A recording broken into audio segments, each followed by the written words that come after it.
आज बघूया पुरीची रेसिपी. गव्हाचं पीठ घेतलं आहे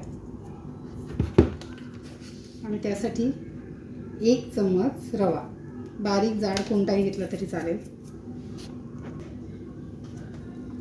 अर्धा चम्मच मीठ, ओवा हातावर थोडासा चोळून घ्यायचा आणि जराशी मिरची पावडर. पीठ मळून घ्यायचं, घट्ट पीठ मळून घ्यायचं आपल्याला. थोडंसं पाणी भरत थोडं थोडं करत घ्यायचं, पातळ करायचं नाही आहे आणि सोडा घालायची गरज नाही आहे कारण त्या अशाच फुलतात. व्यवस्थित पीठ मळून घेतलं की बेकिंग सोडा घालायची गरज नाही.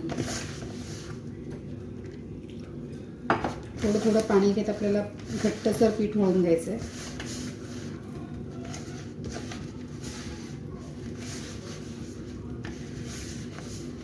हातावर थोडं तेल घ्यायचं आहे आणि पुन्हा व्यवस्थित मळून घ्यायचं आहे. आपलं पीठ मळून झालं आहे नरम. आता अर्धा तास आपल्याला ह्याला रेस्ट करायचं आहे, मग नंतर आपण पुऱ्या करून घेणार आहोत. पण त्रिकोणी आकाराचा, गोल नाही. त्यासाठी पीठ मळून घेतलं आहे मी. पिठामध्ये थोडीशी मिरची पावडर, मीठ आणि थोडीशी साखर आणि अर्धा चम्मच ओवा, तो हातावर असा थोडासा घासून घेऊन मग त्यामध्ये टाकायचा. तर हे पीठ आपलं थोडं घट्टसर अर्धा तास झाला आहे मी मळून ठेवलं होतं.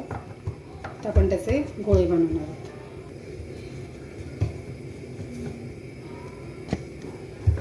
त्याला चांगलं मळून घ्यायचा आणि मग आपल्याला लाटायचं आहे. थोडंसं पीठ घेऊन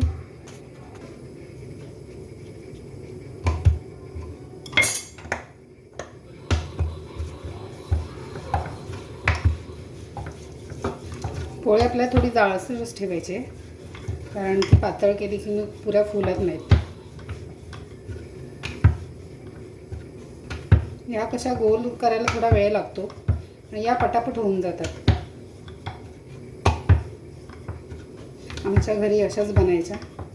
मम्मी माझ्या अशा फटाफट बनवून द्यायचे. समोसासारखा शेप होतो त्याचा.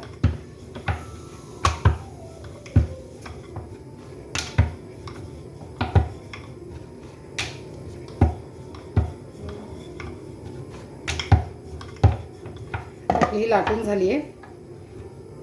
आता आपण हिला 4 भागांमध्ये कट करूया सुरीनेच. तर ही अशी आपली झाली आहे समोसाच्या आकाराची. तर आपण याला तळून घेऊया. तेल गरम झालं आहे. तेल गरम झालं की नाही चेक करूया. हो, झालेलंच आहे.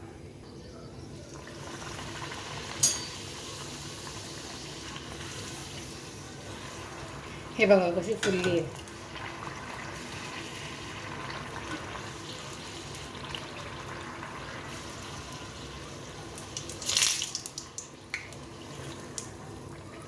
आता काढून घेऊया.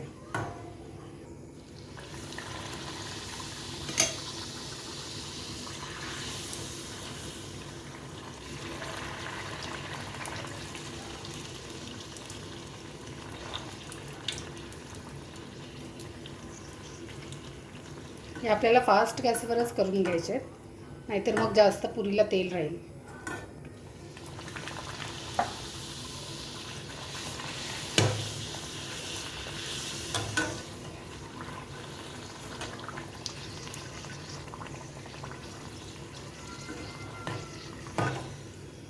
अशाच आपण सर्व पुरी तळून घेऊया.